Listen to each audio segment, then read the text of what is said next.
He started posting pictures with someone new exactly 14 days after their breakup, and everyone she knew sent her the screenshot within the same hour, like they were waiting for her to fall apart and give them something to talk about.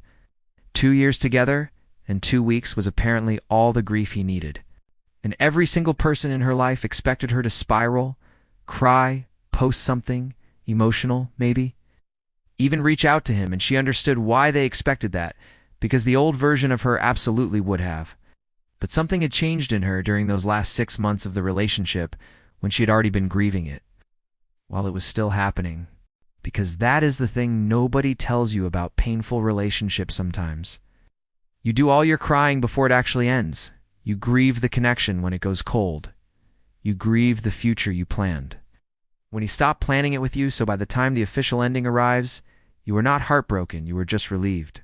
She saw that photo and felt nothing except a quiet clarity that she had made the right call.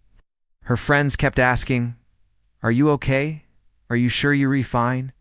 And she kept saying, "I'm genuinely okay," and meant it every time, which somehow made them more worried than if she had been crying. 2 weeks later, she booked a solo trip she had been putting off for 3 years because he never wanted to travel.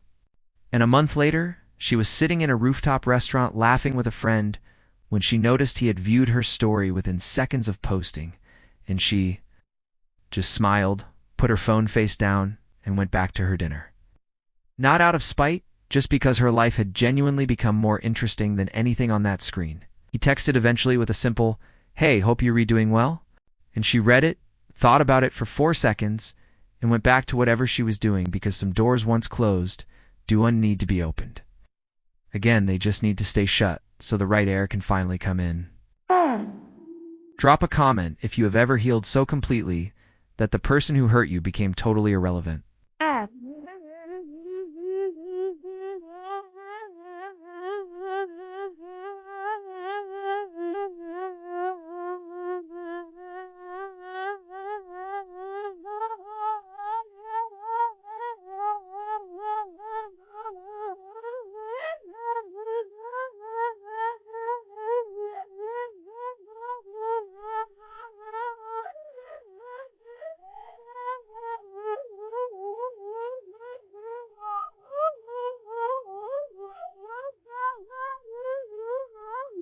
Because the best revenge was never revenge at all.